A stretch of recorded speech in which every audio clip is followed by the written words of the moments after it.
নমস্কার, সবাই কেমন আছেন? আশা করছি সবাই সুস্থ আছেন, ভালো আছেন। চৈতিস ক্রিয়েশনের নতুন একটি ভিডিওতে আপনাদের সবাইকে স্বাগতম। আজ হলো রবিবার আর এখন বাজে বিকেল 4টে। বাইরে দরজা খুলে দেখলাম যে বরফগুলো আস্তে আস্তে গলতে শুরু করেছে। তাই আমরাও ভাবলাম যে এই সুযোগে এবার বেরিয়ে পড়ি, না হলে আবার কখন স্নোফল পড়ে এইসব রাস্তাঘাটে জমে থাকবে, তখন আবার বেরোতে পারবো না, আবার ঘরবন্দি হয়ে যাব। এখানকার আবহাওয়াকে তো তেমন বিশ্বাস করা যায় না, তাই এই সুযোগে ভাবলাম বের হয়ে পড়ি দুজনে। টুকটাক কিছু ঘরের জিনিস কেনারও আছে, তাই ভাবলাম আজকে ওই গ্রসারি টসারি কিছু করতে যাব না, ওই সাবান তারপর শ্যাম্পু এইসবের একটু দরকার, শেষ হতে চলেছে ওগুলো। গত 2 সপ্তাহ তো এই বরফের জন্য ঘরবন্দি ছিলাম আমরা, তাও আগের সপ্তাহে আমরা এই বরফের মধ্যেই হেঁটে হেঁটে কষ্ট করে সবজি বাজার কিনে নিয়ে এসেছিলাম নফিস থেকে। তো বুঝতে পারিনি তখন যে এই সপ্তাহতেই বরফটা এতটাই গলে কমে যাবে। তাহলে এখন এই ফাঁকা রাস্তায় গ্রসারি বাজার বা সবজি বাজারগুলো করে আনলে আরও সুবিধা হতো হয়তো। যাই হোক, যেটা হয়ে গেছে হয়ে গেছে, কারণ তখন সেই মুহূর্তে ওই সব সবজি বাজার ঘরে বাড়ন্তই ছিল, না কিনলেও হতো না। কিন্তু সাবান শ্যাম্পু এগুলো তো কেনা হয়নি আগের মাসে, বরফের জন্য বেরোতে পারিনি। আর একবারে তো গ্রসারি সবজি আর সাবান টাবান আনা যায় না, অনেকটাই ভারী হয়ে যায়।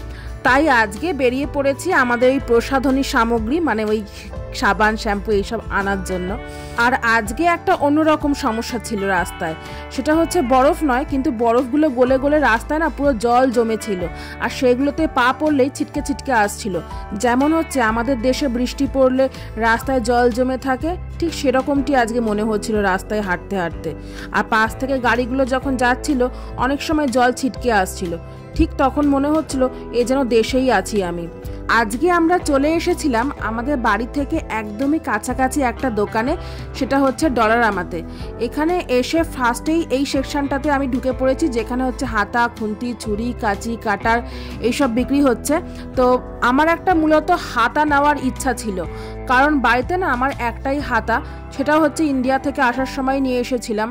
আর হাতা দেখতে এসে এখানে বেশ সুন্দর সুন্দর বাটিও দেখছিলাম, জাম বাটি টাইপের, এগুলো বেশ শক্তপোক্তই ছিল। জানেন তো, এখানে এসে আমার রান্নার জন্য প্রথমে কিছুই কিনতে হয়নি, কারণ বাড়ি থেকে আসার সময় আমি লাগেজ ভর্তি করে কড়াই থেকে শুরু করে হাতা খুন্তি চামচ জামবাটি এমনি বাটি অনেক কিছুই প্রায় নিয়ে এসেছিলাম। কিন্তু এখন দেখছি যতই দিন যাচ্ছে সব দোকান মলগুলোতে ঘোরার সময় এত বাসনপত্র দেখে মনে হচ্ছে, ইস এটা যদি আমার থাকতো তাহলে ভালো হতো, ইস ওটা যদি আমার থাকতো তাহলে ভালো হতো। তাই আস্তে আস্তে টুকটুক করে এই সব দোকানগুলোতে আসলে রান্নার জিনিসপত্র কেনা হয়েই যায় এখন।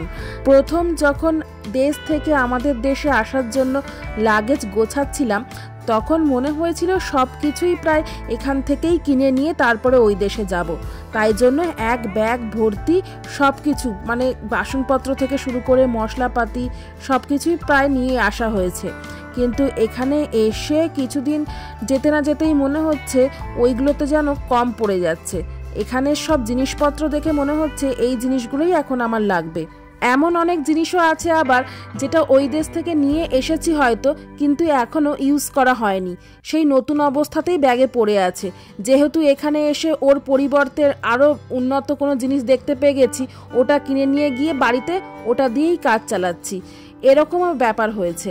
তাই আমি বলবো, যারা ধরুন এখানে নতুন আসছেন তাদেরকে ব্যাগ ভর্তি করে জিনিস না নিয়ে এসে এখান থেকেই সব জিনিস কেনার, কারণ এখানে আরও উন্নত আরও আধুনিক টাইপের জিনিস পাওয়া যায়, যেটা দেখলে আর আগের জিনিসটা, মানে আমাদের দেশ থেকে আনা জিনিসটা ইউজ করতে ইচ্ছাই করবে না, যেটা আমার এখন হচ্ছে।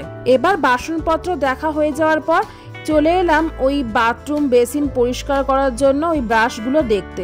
এখানে এত ধরনের ব্রাশ বিক্রি হচ্ছিল যে কোনটা ছেড়ে কোনটা নেব সেটাই বুঝতে পারছিলাম না। আর সবচেয়ে মজার ব্যাপার হলো, এখানে যাই কিনবেন মোটামুটি সব কিছুই $5 নিচেই থাকে।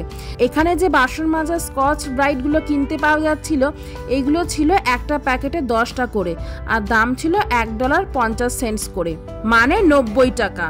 আমরা দেশ থেকে আসার সময় নিয়ে এসেছিলাম কতগুলো স্কচ ব্রাইট, কিন্তু সেইগুলো তো এতদিন থাকে না, 5 মাসে সবগুলোই ফুরিয়ে গেছে। তাই আবার নতুন করে এখান থেকে কিনতে হবে।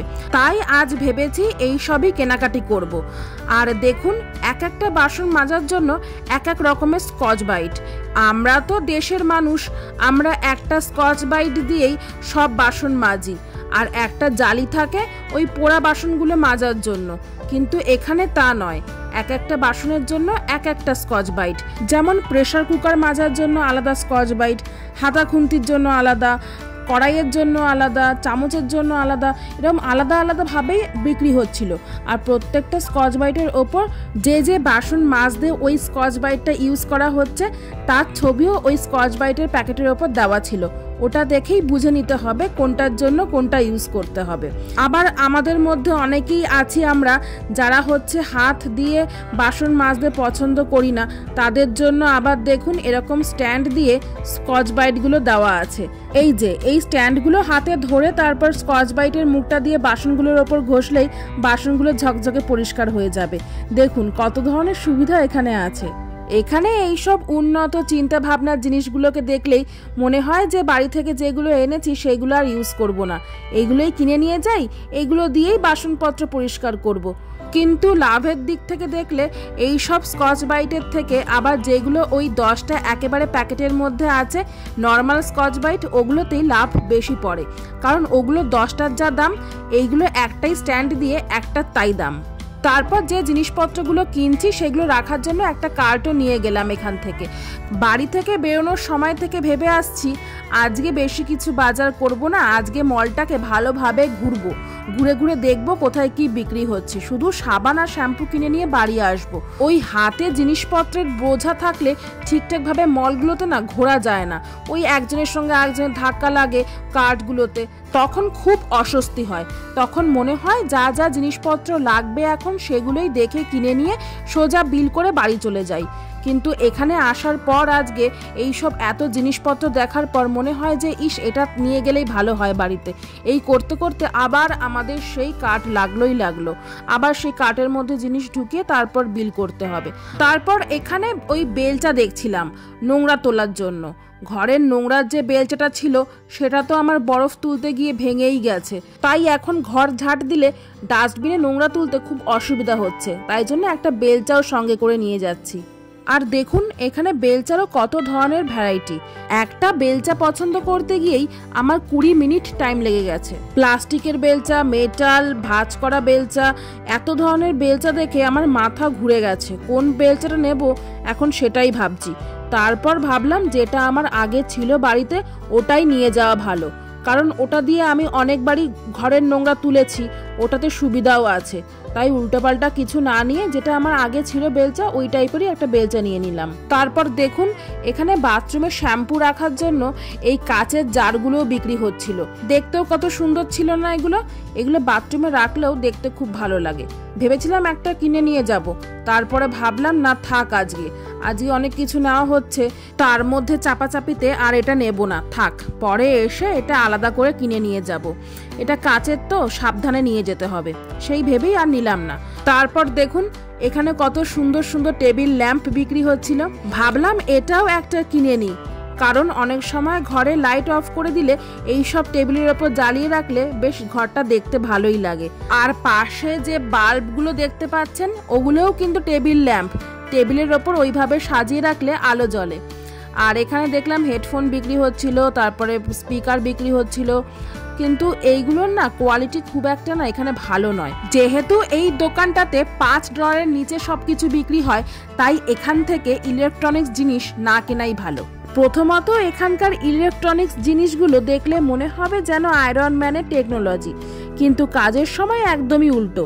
গ্যাজেটটা একদিন ঠিকই চলবে, কিন্তু তার পরদিনই সে ভেবে ফেলবে আজ কি আমি আর একটুও কাজ করব না। ব্যাটারিটা যেন 2 ঘন্টার মধ্যেই ঘুমিয়ে যায়। আর কানেকশন সে তো শুধু অপেক্ষা করুন বলেই চলে।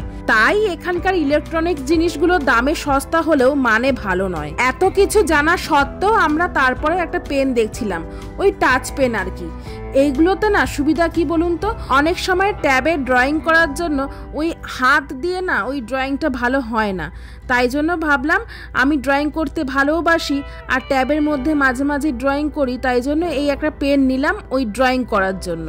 ভাবলাম এটাতে তো আর কোনো ব্যাটারি সিস্টেম নেই, তাই খারাপ হবার কোনো ভয়ও নেই, তাই একটা পেন নিয়ে নিলাম। তারপর একটা মোবাইল স্ট্যান্ড দেখছিলাম। আমি এখান থেকে একটা লম্বা ট্রাইপড নিয়ে গেছিলাম, সেটা না দুদিন পরেই দেখছি যে প্যাচগুলো নষ্ট হয়ে গেছে। তাই জন্য একটা হাতে নিয়ে পছন্দ হলেও আর কিনলাম না। এদিকটায় দেখলাম আবার ট্রাভেল পিলো বিক্রি হচ্ছে। এইগুলোর কোয়ালিটি মোটামুটি দেখলাম ধরে খুব একটা খারাপ নয়, ভালোই। কিন্তু এই যে এইগুলোর কোয়ালিটি একদমই খারাপ ছিল। 1 নম্বর জিনিস হলো এইগুলো পুরো সিনথেটিক কাপড়ের ওপর ছিল, আর ভেতরে কিরকম একটা দানা দানা মতো জিনিস ছিল, তুলো ছিল না। জিনিসটা ধরেও খুব একটা কমফোর্টেবল ফিল করলাম না, তাই মনে হলো এটা কিনলেও খুব একটা লাভজনক হবে না। কিন্তু পাশের যেটা এক কালারের দেখতে পাচ্ছেন এইগুলো কিন্তু খুব ভালো ছিল এবং ভেতরে সব তুলোর ছিল, কাপড়টাও খুব মোলায়েম ছিল। আর এদিকটায় দেখলাম আবার হ্যারিকেন লাইট বিক্রি হচ্ছে। জানেন তো এই দোকানটার এই সেকশনটায় ঢুকলেই, মানে এই লাইটের সেকশনটায় ঢুকলেই আমার মনে হয় আমি কোনো লাইটের রাজ্যে ঢুকে পড়েছি। এখানে এমন এক একটা বিশাল বিশাল সম্ভার, একদিকে এলইডি তো আরেকদিকে মোমবাতি, এমনকি হালকা রঙের ডিস্কো বাল্বও আছে। দামগুলোও এত কম যে মনে হবে লাইট নয়, সস্তায় সুপার পাওয়ার পাওয়া গেছে। তারপর এই সফট টয়গুলো দেখতে পেয়েই আমি এদিকটায় চলে এসেছি। এগুলো দেখতে আমার যে কি ভালো লাগে, আর তার সাথে ধরে ধরে দেখতেও খুব ভালো লাগে। আমি প্রত্যেকটা টেডি বিয়ারগুলোকেই ধরে ধরে দেখছিলাম, এত সফট, এত মোলায়েম, এগুলো যে কোনো বাচ্চাকে দিলেই খুশি হয়ে যাবে। আর এই এক একটা সফট টয়গুলোর দাম ছিল $9, মানে ওই 550 টাকার মতো। এইবার আপনাদের একটা জিনিস দেখাই, দেখুন কত বড় ককটা বিক্রি হচ্ছে। প্রথমে তো আমি এটাকে ধরে দেখেই অবাক হয়ে গেছিলাম, আপনাদেরও দেখে নিশ্চয়ই অবাক লাগছে। এত বড় ককটা নিয়ে খেলবেই বা কি করে, আমিও এটাই ভাবছিলাম। এই ককটা নিয়ে খেলতে খেলতে যদি কারুর মাথায় একবার পড়ে যায় তার মাথা তো পুরো গেল। আর ককটার ওজনও ছিল কিন্তু সাংঘাতিক, খুব ভারী ছিল ককটা, আমার হাতের একটা তালুর সমান ছিল এই ককটা। তারপর দেখুন এখানে ঘর সাজানোর জন্য কত সুন্দর এই জিনিসটা বিক্রি হচ্ছে।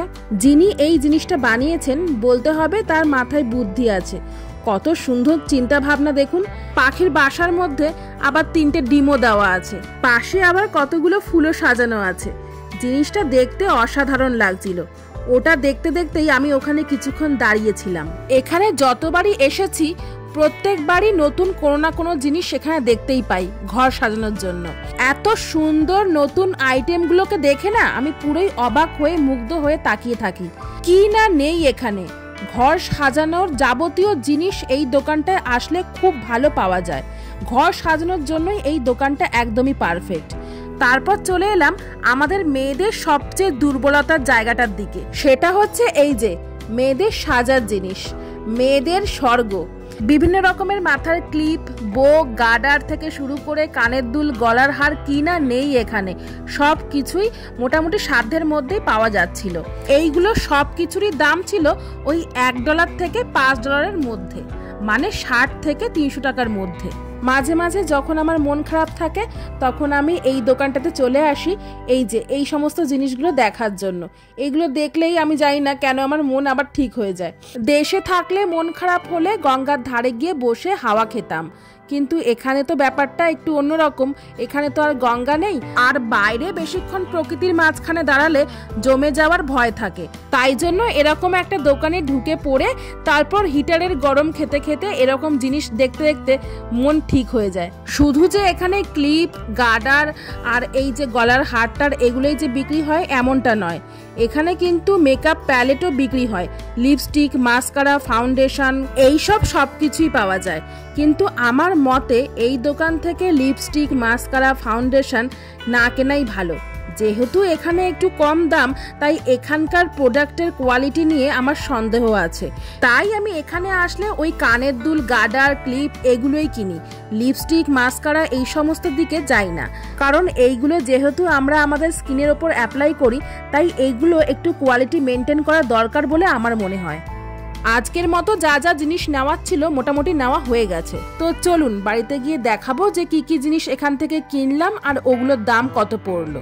তো চলে এসেছি এখন বাড়িতে। আর এই যে এই দুটো প্যাকেট ভর্তি জিনিস কিনেছি। প্রথমেই বার করলাম এই হাতল দেওয়া স্কচ ব্রাইটটা। এটা দিয়ে বাসন মাজবো বলে কিনেছি, আর এটার দাম নিয়েছে ওই $1। তারপর কিনেছি এই যে এই স্পা সোপটা, আর এটার দাম নিয়েছে ওই $1.50 মতো। তারপর কিনেছি এই ডাক টেপটা, অনেক সময় এই টেপটা অনেক কাজে লাগে। তারপর কিনেছি এই হাতাটা, এই হাতাটার দাম কিন্তু নিয়েছে $4। ভীষণ শক্তপোক্ত, মজবুত, আর স্টিলের কোয়ালিটিটাও দেখলাম খুব ভালো, তাই জন্য এই হাতাটাও কিনে নিলাম। তারপর তো এই বেলচাটা আমি আগেই দোকানে বললাম যে বেলচা কিনবো, ওই আগের বারের মতোই সেম বেলচা কিনেছি, আর এটারও দাম ছিল ওই $1.50। তারপর এই স্কচ ব্রাইটের প্যাকেটটা কিনেছি, আর এটার মধ্যে 10টা স্কচ ব্রাইট আছে। একটু বেশি করেই নিয়ে এলাম একেবারে, আর এগুলো তো প্রায়ই লাগে, এগুলো তো আর নষ্ট হয় না বাড়িতে থাকলে। আর তারপরে তো এই পেনটা কিনলাম, সেটা তো আমি দোকানেই বললাম যে এই পেনটা কিনবো, আর পেনটার দাম নিয়েছে মাত্র $2। আর এইটা নিয়ে এসেছি আমি মূলত ওই বুড়ু তোলার জন্য। এখানে তো আর পার্লারে যাওয়া যায় না সব সময়, পার্লারে গেলেই অনেক খরচা। তারপর এই নেল পালিশটাও কিনলাম, এই নেল পালিশের কালারটা আমার খুব ভালো লাগলো। তারপর বাথরুম পরিষ্কার করার জন্য এটা কেনা হয়েছে, আর এটার দাম নিয়েছে ওই $1.50। ভেবেছিলাম প্রথমে বাথরুম পরিষ্কার করার জন্য লম্বা হাতলওয়ালা কিছু একটা নেব, কিন্তু দেখতে পেলাম না বলে ওটাই নিয়ে এলাম। তারপর এই যে মেডিকেয়ার থেকে এই ব্যান্ডেডটাও কিনে এনেছি, এর মধ্যে 50টা ব্যান্ডেড ছিল। আর তারপর এই যে 3 পিস সাবান একসঙ্গে নিয়ে এসেছি। এটা এরকম কম্বো প্যাকই ছিল, তাই জন্য একবারে 3টে পিসই সাবান নিয়ে এসেছি। আর গন্ধটাও দেখলাম খুব ভালো সাবানটার। তার সঙ্গে এই যে এই কেকটাও খুব পছন্দ হলো দেখে, তাই জন্য এই কেকটাও কিনে আনলাম। আর তার সাথে সন্ধেবেলা চাটা খাওয়ার জন্য এই স্ন্যাক্সটাও কিনে এনেছি। ব্যাস আজকের মতো বাজার এইটুকুই ছিল। আর এই সব কিছু জিনিস নিয়ে আমাদের টোটাল বিল হয়েছিল আজকে $28.76, মানে 1730 টাকা। সব জিনিস নিয়ে বাড়ি আসার সময় আমাদের বাড়ির সামনে যে মিষ্টির দোকানটা আছে, ওখান থেকে বিকালের জন্য এই স্ন্যাক্সগুলো নিয়ে এসেছিলাম খাবো বলে। আজকে এই নতুন জিনিসটা ট্রাই করছি এখানকার। এটা হচ্ছে আলু বড়া, আর খেতেও ছিল ভীষণ টেস্টি। আর আমি খাবার পর বুঝলাম এর পুরটা ছিল কালো সর্ষে, আলু, ধনেপাতা আর কারি পাতা দেওয়া।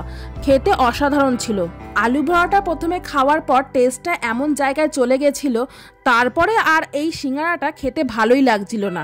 ভেতরে একটা সেই অদ্ভুত রকমের পুর দেওয়া ছিল, ভেতরটা পুরো সাদা একটা আলুর পুর ছিল, যেটায় কোনো মশলাই ছিল না, শুধু আলু সেদ্ধ নুন দিয়ে মাখলে যেমনটি খেতে হয় ঠিক তেমনটিই খেতে লাগছিল। পুরো স্বাদহীন ফ্যাকাশে টাইপের ছিল সিঙ্গারাটা। সিঙ্গারাটার ভেতরের পুরটা এখন দেখাচ্ছি দেখুন। তো ঠিক আছে, সবকিছুই ট্রাই করার দরকার, ট্রাই করলেই বুঝতে পারবো যে কোনটা ভালো কোনটা খারাপ। তাও সাথে চাটনিটা দিয়েছিল বলে এখন একটু খেতে পাচ্ছি। আজকের মতো ব্লগটা এখানেই শেষ করলাম। টাটা।